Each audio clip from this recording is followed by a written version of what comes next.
Hi, this is Brennan. How's it going? I think the X-Files with David Duchovny and um, it's hard to keep a straight face, okay? And Angelina Jolie.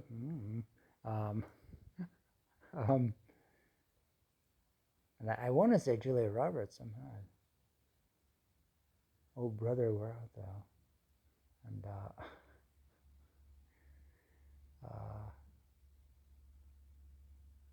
I I could play the madman, but also these utter scientists, and I could also just sit there drooling too. If the scientist is too much for you. Um, because it should be carefully scripted. It shouldn't be just like, this is because I'm crazy, something. Um, but it can be, done and then redone, and I think I've done that already, like infinite times. It's just very difficult to trust. I grew up as a loner because I couldn't make friends because you see this that and it's almost entirely American British that Shakespeare emerges only after Sir Francis Drake is bringing home the booty, basically. And Queen Elizabeth I is entertained. Okay, I know. Um, and other people are fully um, constrained um, for Crimea War or something like that. Subjective, um, sophisticated, um, hopefully qualified. Everywhere wants that. Every part of the world. Um, Anyways, it's very awkward because I rely on we people rely on an actual community and intervention. That's how kids grow up. Like you like force them to do things, to go to school and to wear clothes and to have whatever. It's a standard process which was very awkward for George Washington. And I'm telling you, I want what the experts want. I just don't want to be double guessing because I try to give the answers already from listening to the innocent conversation and my scientific observation. As soon as it becomes like, oh well, what blah blah, I just hear like, you loser, you, you and Kurt Cobain and George Washington and Bobby Fischer, we want to weaponize you, and that's all I hear as in sight of an election. It's elections which shouldn't really exist beyond the actual community of 10,000 people, they say, or citizens. I'm not sure which it is. I think it's people. I don't know. Children aren't quite citizens until they're adults. Otherwise, we'd have chaos. And I think actually we do. It's all experimental, and I've completed a lot of the experiments, most of them, and I want to present them with a team. And I think Angelina Jolie would be really cool. I'm just afraid of random people. Okay, it doesn't matter who they are. When we'd go to the concert, we'd usually go as a group. Um, and as soon as that group has any sort of, especially cohesive, as in relationships, actual, romance, then it just turns into drugs, and that was my experience. That in some places, it's we went to the reggae concerts because I think it wasn't like a tweaker zone. You go to the rock and roll concerts, yeah, a lot of those guys are full-on tweakers and they're like agitated and potentially quite dangerous or something like that. So if you don't go with a better half, it's going to be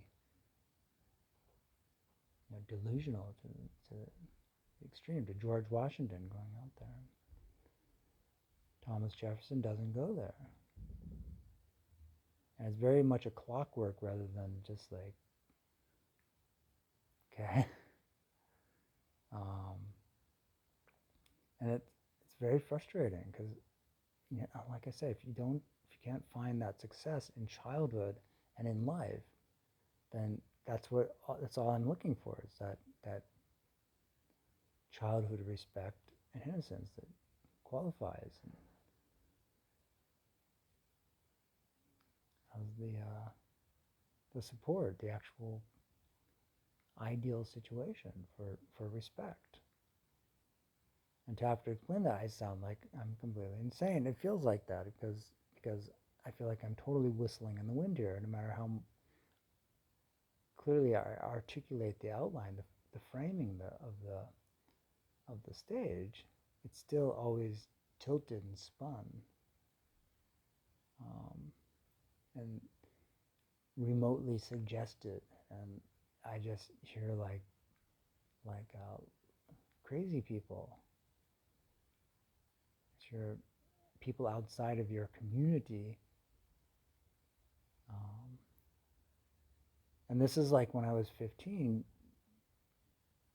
the high school saying, go to the pizza shop, the Hollywood people are going to be down there, check it out, have some fun, And as soon as I got on that block, on that street, I just felt, no, this is being spun wildly. All the people here are possessed, and I'm not going to be able to, I would have shown up with someone who I truly loved and respected, okay, if it was possible. Kurt Cobain, if he had a brother, you'd be more in the mass shooter category than the 27 Club. Okay? And that's what I had. I had, Phil Mickelson, hunky-dory. Okay, shake. Bad posture or something, I don't know. Indulgence, I don't know.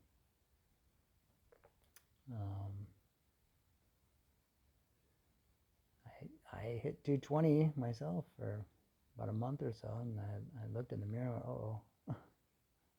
Stupid. If I had someone who I love, she probably says, yeah, well, you just need to like pump it, that's all. Probably wouldn't have mattered. I might be like, since I was a kid, I might have been that physique and spoiled reality. Well, I doubt that, but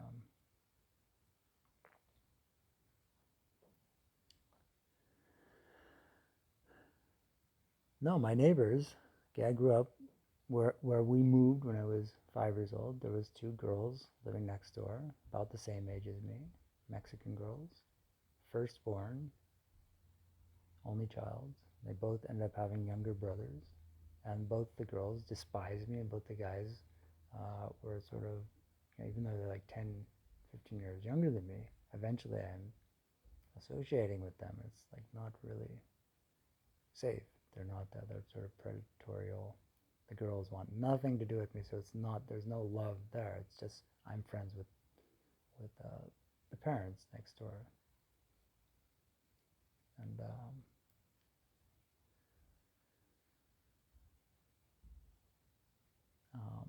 and you guys wouldn't know this experience, okay? If I had a big sister, okay, we wouldn't, we'd be living next door to John Lennon. My dad would have a career. Instead, I have a big brother, and we went to the Wild West.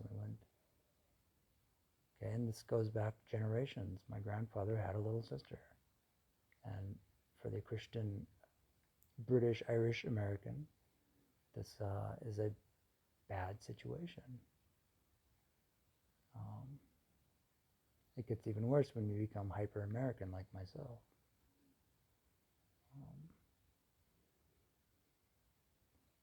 And certainly bad my great-grandfather out in the Wild West. It's not, it didn't exist before without people having the ideal childhood and placement and, you know, who fit in.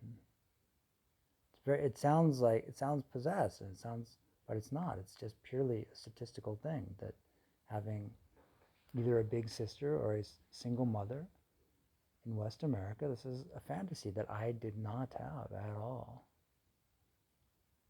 I had the complete opposite, the hyperactive opposite of that. And